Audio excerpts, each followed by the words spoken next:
Hello everyone. Bharat के संविधान के अध्ययन के क्रम में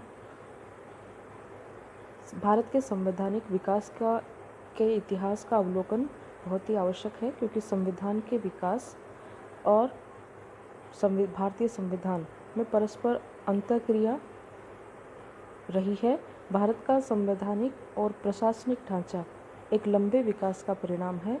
भारत के संवैधानिक विकास के क्रम में आज हम पढ़ेंगे भारत परिषद अधिनियम 1861। भारत परिषद अधिनियम 1861 एक महत्वपूर्ण चरण है भारतीय संवैधानिक विकास का। शासन और विधायन में भारतीयों को प्रतिनिधित्व देने और उस समय प्रवर्त कानून निर्माण प्रणाली के दोषों को दूर करने और ब्रिटेन में चार्टिस्ट आंदोलन द्वारा उत्पन्न की गई चेतना और तत्कालीन वाइसराय लॉर्ड कैनिंग द्वारा शासन में सुधार के लिए भारत मंत्री को दिए गए प्रतिवेदन के कारण 1861 में भारतीय परिषद अधिनियम 1861 ब्रिटिश संसद द्वारा पारित किया गया। इस अधिनियम में कुछ व्यवस्थाएं की गई जो भारतीय संवैधानिक विकास में महत्वपूर्ण चरण थी। आइए हम देखते हैं एक एक करके कि वो क्या प्रावधान थे जो 1861 के भारतीय परिषद अधिनियम में किए गए थे। सबसे पहले हम देखते हैं कि गवर्नर जनरल को नए प्रांतों के निर्माण का अधिकार दिया गया और नए निर्मित प्रांत में गवर्नर और लेफ्टिनेंट गवर्नर की नियुक्ति करने का भी अधिकार गवर्नर जनरल को दिया गया था। गवर्नर जनरल को ये अधिकार भी दिया गया था कि वह किसी प्रांत, प्रेसिडेंसी या अन्य किसी क्षेत्र को विभाजित कर सकता है और उसकी सीमा में परिवर्तन कर सकता है। दूसरा जो महत्वपूर्ण प्रावधान था वो ये था कि अधिनियम द्वारा केंद्रीय विधान परिषद का पुनर्गठन करते हुए अतिरिक्त सदस्यों की संख्या में वृद्धि की गई। इन अतिरिक्त सदस्यों की संख्या कम से कम 6 और अधिक से अधिक 12 हो सकती थी, जिनमें आधे सदस्यों का गैर सरकारी होना जरूरी था।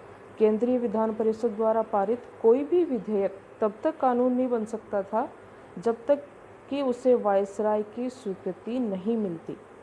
प्रांतीय विधान परिषदों के संदर्भ में मद्रास और बम्बई प्रांतों की विधान परिषदों को कानून बनाने का अधिकार वापस दे दिया गया था। अधिनियम द्वारा केंद्रीय कार्यकारिणी की सदस्यों की संख्या 4 से बढ़ाकर के 5 कर दी गई थी और जो बढ़ा हुआ 5वां सदस्य था उसका विधिवेत्ता होना अनिवार्य किया गया। गवर्नर जनरल को नियम बनाने का अधिकार प्रदान किया गया। फलस्वरूप गवर्नर जनरल लॉर्ड कैनिंग ने सबसे पहले पोर्टफोलियो सिस्टम यानी कि विभाग प्रणाली की शुरुआत की। गवर्नर जनरल भारत की शक्ति, सुरक्षा और ब्रिटिश हितों के लिए परिषद के बहुमत की उपेक्षा कर सकता था और गवर्नर जनरल को इस अधिनियम द्वारा अध्यादेश जारी करने का अधिकार भी दिया गया। अध्यादेश का प्रभाव विधान परिषद द्वारा पारित कानून के समान होता था और 6 माह तक वो प्रवर्त रह सकता था। अध्यादेश जारी करते समय उसके कारणों का उल्लेख करना आवश्यक था। अब देखते हैं 1861 के इस अधिनियम का क्या प्रभाव रहा। 1861 के अधिनियम द्वारा भारत में स्थायी प्रशासनिक ढांचे की स्थापना, नागरिकों को कानून निर्माण में सहभागिता का अवसर, बम्बई मद्रास प्रांतों को विधि निर्माण की शक्ति पुनः प्रदान करने के साथ ही विधायी क्षेत्र में विकेंद्रीकरण की नीति का प्रारंभ किया गया। Professor M.V. पायली के अनुसार रेगुलेटिंग एक्ट ने केंद्रीकरण की प्रक्रिया को प्रारंभ किया, तो 1861 के अधिनियम ने विकेंद्रीकरण को प्रारंभ किया।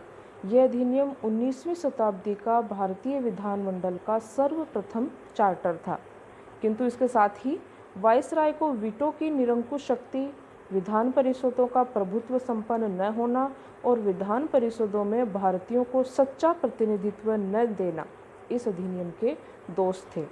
1861 में के भारत परिषद अधिनियम के पश्चात ब्रिटिश संसद द्वारा 1865 में अधिनियम द्वारा गवर्नर जनरल के विधायी अधिकार में वृद्धि कर उसे प्रेसिडेंसियों और प्रांतों की सीमाओं को उद्घोषणा द्वारा नियत करने का अधिकार और 1869 के अधिनियम द्वारा गवर्नर जनरल को विदेश में रहने वाले भारतीयों के संबंध में कानून बनाने का अधिकार दिया गया, तो 1873 के अधिनियम द्वारा ईस्ट इंडिया कंपनी को औपचारिक रूप से भंग कर दिया गया।